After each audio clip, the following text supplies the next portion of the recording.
E aí pessoal, tudo bem? Davi na área, mais um vídeo aí pro canal. E hoje eu quero bater um papo com vocês, igual o título aí de baixo. É um jogo que eu gosto muito, é uma história fascinante, que te prende do começo ao fim. Mas o mais legal é as histórias secundárias dentro da história principal. E hoje o que eu tenho para mostrar aqui, quando eu falo mostrar, o falar e fazer vocês imaginarem, é o Diário do Garoto. É uma das histórias secundárias mais espetaculares que eu já vi do universo. Porque se você pegar os detalhes, se você fazer a imersão, você vai entender que pessoas e pessoas, momentos e momentos, situações que você achava que seriam positivas, mas mal sabia o que estava por vir. O Diário do Garoto, para ser mais exato, para quem já jogou o jogo, esqueçam a série, eu falarei do jogo. Esse diário ele se encontra na cidade de Lincoln City, para ser mais específico, na parte do jogo que é a cidade do Bill. O Bill ele é um cara muito antissocial. E eu não foco, não é sobre ele. Talvez eu faça um vídeo sobre o Bill e o que eu acho dele. Mas é nesse arco da cidade do Bill. E você está com o personagem principal que você joga durante toda a campanha, né? Exceto por algumas situações, que é o Joel, ou Joel Miller. E ao chegar em Lincoln City, e nessa parte específica, tem uma missão que você precisa fazer, que é conseguir um carro para poder seguir o seu caminho. E para isso você precisa ir até a escola de Lincoln City. Mas ao chegar nessa escola ou no caminho para a escola, você passa por alguns lugares, mata alguns infectados e chega numa casa específica, que é perto da escola. E é dessa casa, desse diário que eu quero falar. Quando você chega numa casa muito bonita, inclusive, vai imaginando aí, vai imaginando.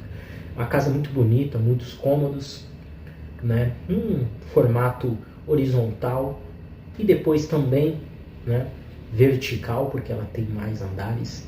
E no andar seguinte você entra em alguns quartos. E um deles é um quarto de criança. E nesse quarto de criança tem um diário. E esse diário era do garoto. Para quem não sabe, a pandemia nesse universo começou em 26 de setembro de 2013 e o diário inicia-se falando a partir do dia 4 de outubro e se encerra dia 17 de outubro. E o porquê que me chamou a atenção?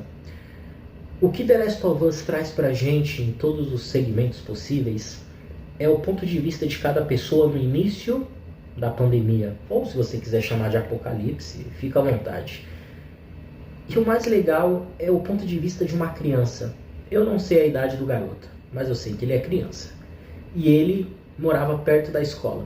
Então no dia 4 de outubro, quando a pandemia estava atingindo proporções catastróficas, a cidade, a pequena cidade dele, começou a ser afetada. E logo as aulas foram interrompidas. Então esse garoto fala no diário que sem escola igual a sem lição. Isso é uma coisa boa? O que eu vou fazer com todo esse tempo livre? Mal sabia ele o que iria acontecer. No dia 5, os pais dele estão brigando. Não se fala aonde, qual o cômodo da casa, mas ele escuta. Acredito que possa ser no quarto ou na cozinha, porque se você vê a casa, é muito próximo. E ao mesmo tempo eles cochichavam. Então se você imaginar, pensa que os pais estão tendo uma discussão para ir embora e ao mesmo tempo não sabem o que está acontecendo. E eles, ao mesmo tempo que gritam, cochicham, pensando, opa, nosso filho não pode saber. Nosso filho não pode entender o que está se alastrando aí fora. Muito provavelmente os pais desse garoto já sabiam das atrocidades e do mundo caótico que estava se tornando ali naquela época de 2013. Só que o garoto não sabe. Ele percebe, ele observa, só que ele não sabe o que está acontecendo.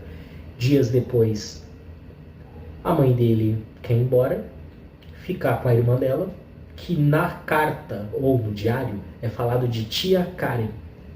Dias depois, a mãe dele está chorando, porque a tia Karen morreu. Não fala o motivo da morte, mas ao mesmo tempo você pode imaginar, será que ela foi infectada? Foi mordida? Ou será que ela simplesmente foi morta pelo exército? Porque no universo, algumas zonas de quarentena não conseguia dominar, ou melhor, não conseguia ter um número de pessoas suaves, ou seja, é que me fugiu a palavra, não conseguia comportar aquele número de pessoas. Então quem tentava entrar era morto. Jogue a parte de Pittsburgh, que é depois desse arco do Bill, que você vai entender o que eu estou falando. O Joel menciona isso. E aquilo é impressionante porque a mãe está muito depressiva e o pai fala com ele sobre vai dar tudo certo, filho, tal. E a mãe dele meio que concorda com a cabeça, mas eu vou simular o que eu imaginei. Olhar de desespero, ela concordava meio que assim. E a criança percebe. A criança percebe que ela está concordando, mas ao mesmo tempo ela foi forçada àquilo. E aí o garoto começa a entender que tem uma coisa muito séria acontecendo. Dias depois, um policial aparece na cidade, fala com o pai do garoto e da mãe dele.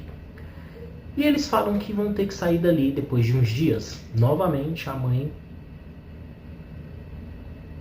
que os militares vão cuidar deles.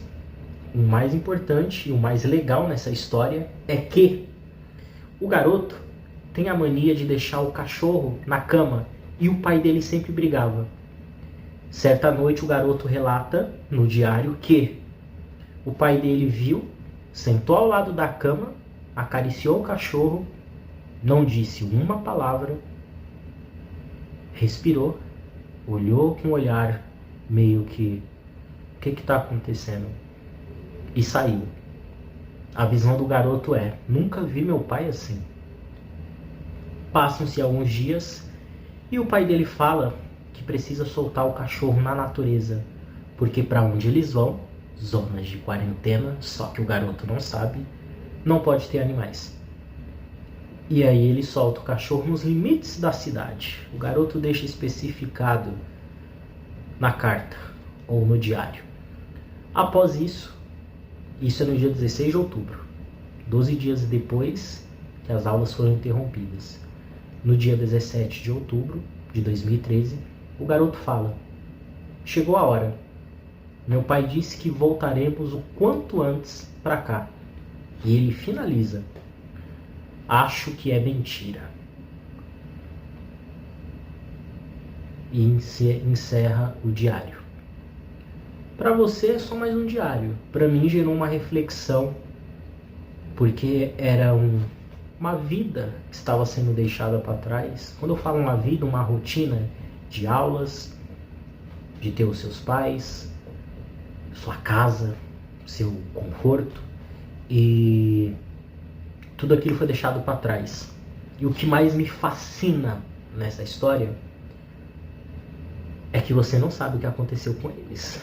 Porque quando o Joel entra naquela casa e pega o diário, estamos falando do ano de 2033, 20 anos depois do ocorrido. Então você não sabe se sobreviveram, se morreram, se viraram bandidos. Enfim, não dá pra saber. E é isso que me fascina no jogo, aquele não saber. E o não saber fica por conta da tua imaginação. É uma das histórias mais fascinantes que tem no jogo. Eu falo das cartas. O Ishi, a qual eu escrevi 6 capítulos, por escolha própria, também me fascinou muito. Eugene Ellis, que está na DLC Left to Behind, do The Last of Us, que era da 4ª Infantaria, e tem um acidente com o helicóptero por conta de um infectado, e eles caem no shopping, e aí tem uma cadeia de eventos. Talvez eu possa contar aqui depois, mas tem vídeo muito bom aqui na plataforma, acho que nem convém eu contar, e editado com, sabe, não do jeito que eu faço, mas são histórias secundárias muito boas. Sem mencionar os quadros de fotografia, a língua presa, os quadros de fotografia que tem no jogo. Quando você passa pelas casas e você vê fotografias, Como você pode ver aqui, fotografia minha e da minha esposa, não dá para ver, óbvio, mas é nossa. E você entra na casa, vê aquelas fotografias e pensa: será que essas pessoas sobreviveram? Igual a carta que o marido da Rachel deixou para ela, também na cidade do Bill. E a Ellie ainda pergunta: será que eles sobreviveram? Joel: como é que eu vou saber? Ellie: eu acho que sim. Então fica para sua imaginação. Mas o Diário do Garoto me marcou muito, porque eu já fui criança, já gostei de não ir à escola, de não ter lição de casa, mas sabia que uma hora teria que voltar. E esse garoto nunca mais voltou. Eu me chamo Davi, esse é o canal Sem Intro, eu vou ficando por aqui e a gente se vê nos próximos vídeos. Beleza, pessoal?